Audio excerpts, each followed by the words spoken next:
So back in episode 12, I mentioned that I had two pieces of furniture that nobody else wanted. One was the Johannes Andersen coffee table that I ended up putting new veneer on, and the other was this thing, which is a bar cabinet from the same design series, so Johannes Andersen for Uldum. This thing has got a lot of stuff going on, but the main issue and the big question mark is over the damage to the sliding door handles. Will I be able to repair these? Well, there's only one way to find out, and whatever happens, you can see why this was being sold so cheaply. Even with all the other dents, scratches, and stains this thing has, you would still expect to pay at least 600 euros for it, which is double what I paid. And so even though these taller bar cabinets are genuinely a little harder to sell than the classic Scandi sideboards, it's still a good investment and a fun project to take on.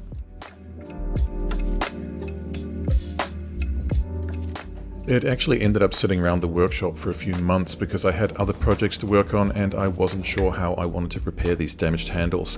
I asked Tom Johnson how he would repair the handles, and his response was that he would have never taken on this job in the first place, and so things were not getting off to a good start. He did actually suggest a couple of other alternatives, including cutting off the old handles and buying some new ones online, but in the end I actually had my own idea for the repair, which just made a little more sense to me, and so I decided to give it a shot. Because the pole here is made from steam bent plywood, it presented a unique opportunity for the repair because I was able to glue in some steel gauze between the layers of ply, which then created a solid structure for the epoxy filler to stick to. This is basically the same principle as when you use rebar to reinforce concrete structures, and although the obvious question here is whether it would be strong enough, I really felt confident that it would work out fine and that this was still the best option for this repair.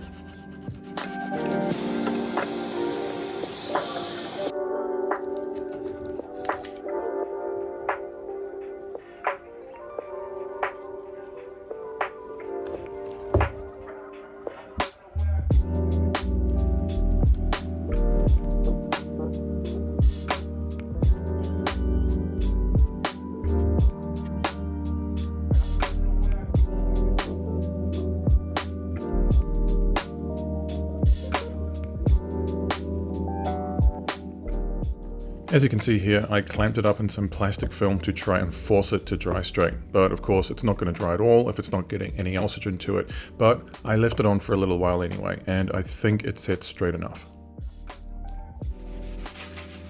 From what I can see, it looks like the whole cabinet has tipped forward and landed against a hard and sharp edge, because although the damage to the other door is far less severe, it's still in the exact same location, and so I've still got a big job ahead of me in making these repairs disappear so that there are no obvious imperfections along the front face of the cabinet, but I'll have to come back to that later.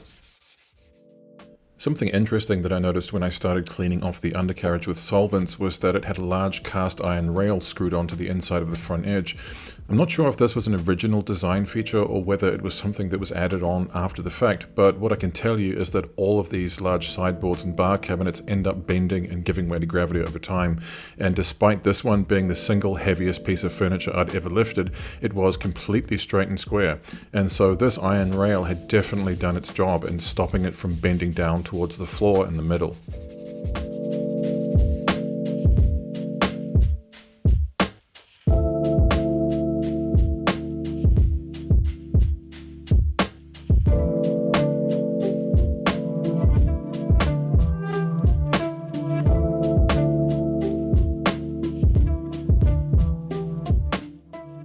If you look carefully at the construction of the undercarriage, you can see a classic Johannes Andersen design feature where you've got the apron or rail glued to a ring or disc, which is then attached to the leg, which you can also see in the matching coffee table I just did in the previous episode. Although I'm not exactly sure why they were designed this way, I'm guessing that it's about allowing the timber to grow and move slightly over time without cracking or compromising the joint, because every Johannes Andersen piece I've worked on has featured some kind of unique leg assembly. The reason I'm sanding and staining the undercarriage before everything else is because once I've stripped the main body, I want to reattach the undercarriage so I can set it back down on the ground to work on it. This is a relatively tall piece for this design style at around about 120 centimeters high, and so having it set up on the sawhorses means that I can't really see the top of it or work on it very easily. This design series for Uldum is probably the biggest and most well-known series of Andersen's career, and it includes some of my all-time favorite designs, including this extending dining table and this extra long and low sideboard with tambour doors. You could say that this piece I'm working on right now is basically like the taller, upright bar cabinet version of the sideboard, because even though the size and shape is different, the styling and proportions are very much the same. Although this piece was originally finished with Danish oil and was probably never re-oiled or refinished, I find that paint stripper is still a great tool for jobs like this, because it draws out the decades of oil and dirt that's worked its way into the timber. And as you can see here, it has just about turned the stripping gel black with all of the dirt that's been rubbed into the wood grain and never cleaned out. I was able to scrub the undercarriage down with solvents because the finish had been absorbed so deeply into the wood that the exterior was dry and easy to clean. But on a veneered surface like the top or side panels here, I would have just been rubbing a lot of the dirt back into the wood grain, whereas the paint stripper uses a chemical process to draw that dirt up and out without using any force.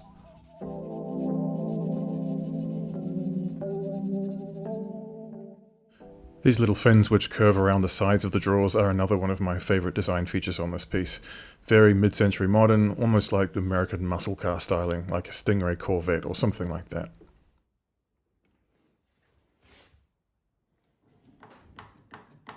The finish I'm going for on this piece will include my regular oil-based mahogany wood stain, followed by 1 to 2 sealer coats of a custom shellac blend, and then 2 coats of tung oil varnish for protection.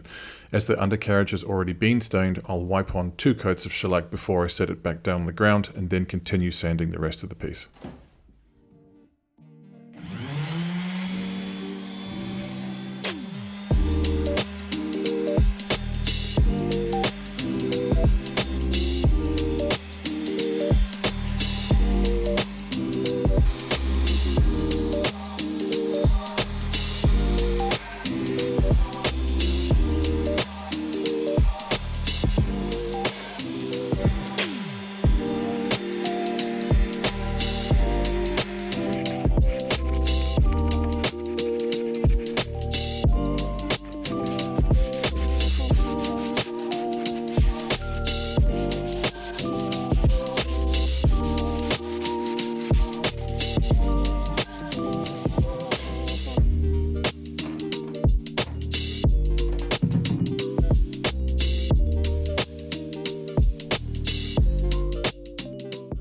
It wasn't until this point in the process that I noticed there was a pretty heavy tan line that ran right across the top at the back. This is pretty common with vintage pieces where part of it has been sitting in a shadow all of its life, and so it hasn't had any direct UV exposure, and they can often be difficult to blend out or get rid of. The obvious choice for a problem like this is oxalic acid, which I'm applying here, although it could take multiple treatments before the contrast starts to fade out.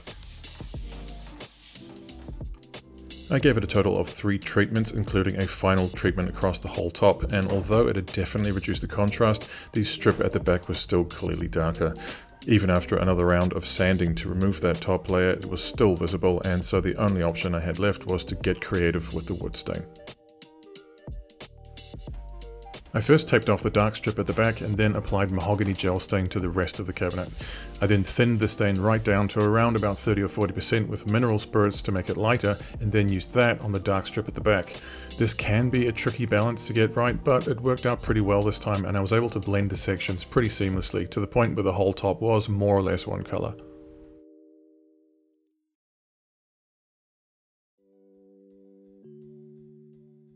When it comes to finishing, I prefer to do everything together in batches, but I do have to be careful with the incomplete repairs on the door handles here, because if I decide that I want to glue some new veneer over the repairs later on, the oil-based stain I'm using can cause problems with the adhesion, and although I should have probably taped the handles off before staining, what's important is that I try to keep the area as clean as possible.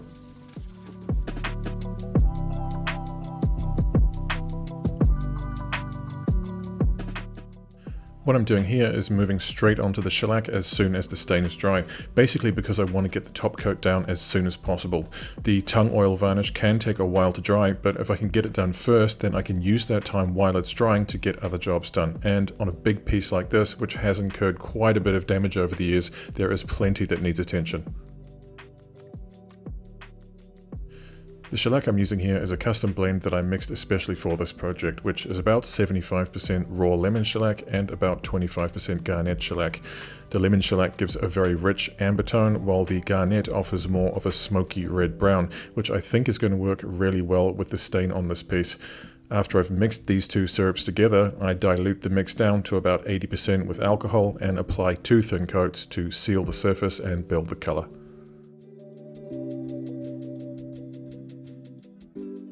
And because the shellac dries so quickly, I can move directly on to the first coat of tung oil varnish. And although I'm using the varnish primarily to protect the wood, it also adds a rich amber tone to the finish, and it's definitely pushing it in the right direction in terms of the color that I'm aiming for here.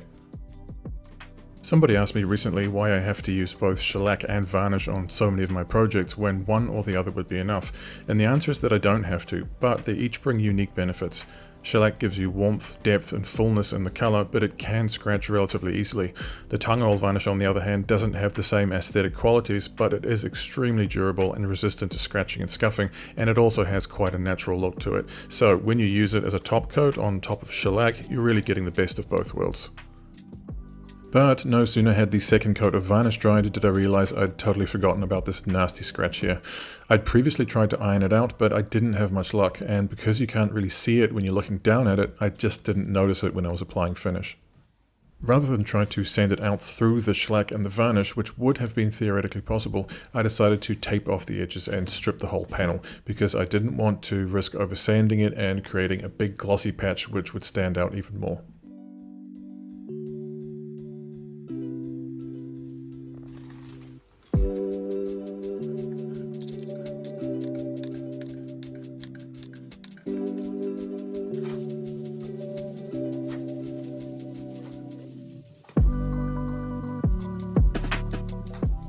I'd been concerned about this scratch ever since I first bought the cabinet because it is very deep, almost all the way through the veneer, and it has a lot of oil and dirt in it too, which makes it very difficult to steam out with the iron. And so I'm very much aware that I'm not going to be able to eliminate it completely, but I'm going to try to open up the grain a little and see if I can just steam it out a bit more, so that when it comes time to stain it, the scratch won't be so noticeable anymore.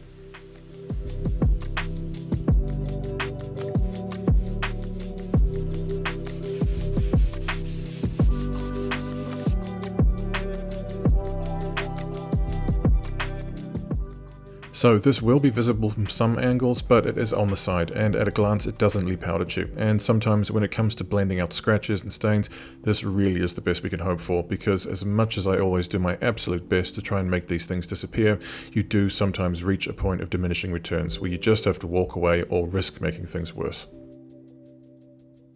There's also a lot of other time-consuming work to do on this piece, and so I do have to manage my priorities a little in terms of how much time I can give to each individual issue. And so with the varnish now drying, I need to start working on the interior, which is actually in pretty good overall condition, apart from the felt lining in the drawers, which is really dry and worn and basically just ugly.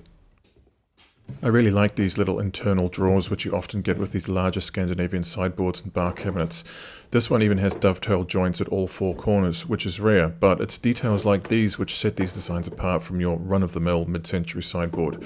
But because the bottoms don't slide out the back, it does make them a lot harder and more time-consuming to remove.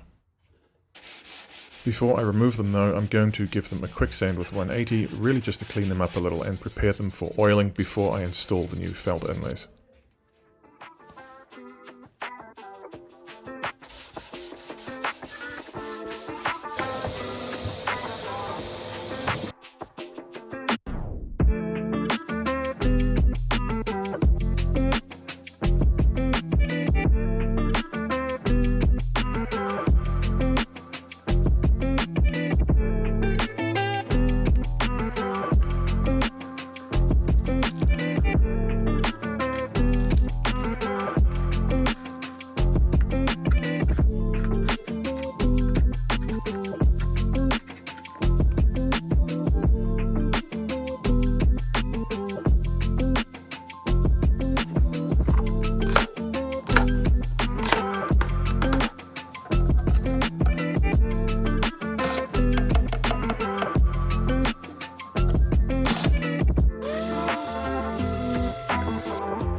With all the main surfaces on the exterior and interior taken care of, I still had to find a way of hiding the repairs on the sliding door handles. Trying to use paint or markers alone was just not going to cut it with a repair like this, and so I decided to try and glue some new veneer on top of the epoxy.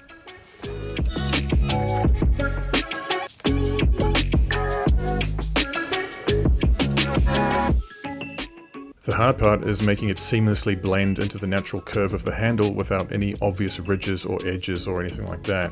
I had a really hard time cutting into the handle here and trying to basically carve out a little channel so that the new veneer could be glued in like an inlay, and I think it's basically because it's plywood with this very porous structure and a lot of glue holding the layers together. It was just very difficult to get any kind of consistent line with the knives and chisels, and although I could definitely use more practice with the chisel, I do feel that this was genuinely quite difficult to get right.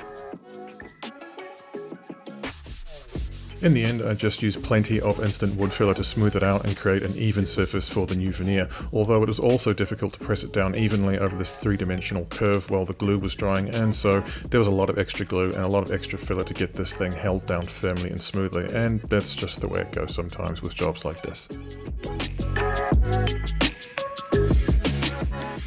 From that point on, it really is just a question of layering on the finish to darken and match the color and basically conceal the wood filler as much as possible so that it looks normal at a glance. I also had to use some melting wax to get a smooth edge on the outside edges because it was so difficult to sand normally with all of the glue between the ply layers, and so it really was a case of just throwing everything in the restoration toolkit at this problem to try and make it go away.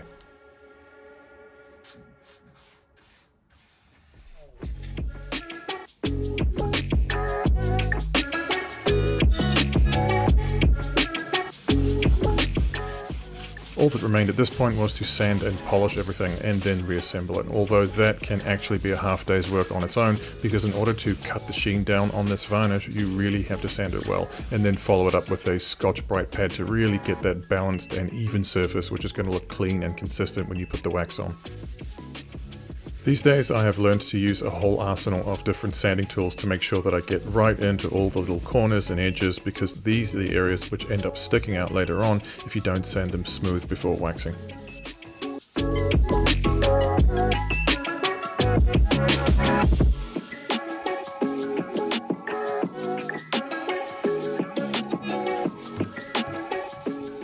And as usual, it's fine steel wool to apply the beeswax polish, generally trying to use as little as possible, and then buffing it back off again after about 15 minutes with a paper towel and or a polishing cloth.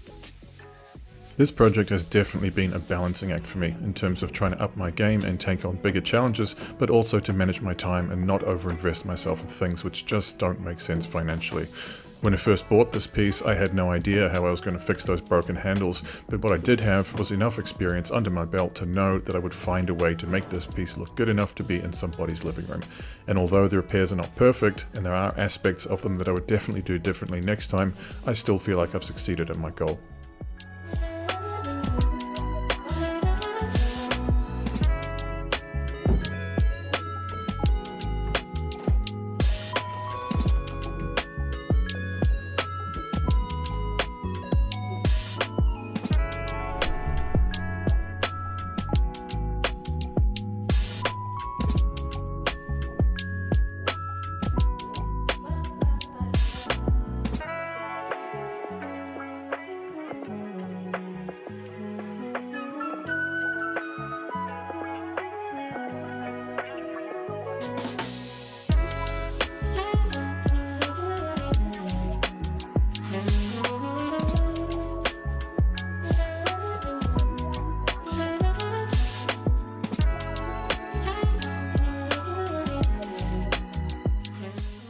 If you like the channel and you want to see more, please do like and subscribe. For now though, I hope you enjoyed the reveal and thanks for watching.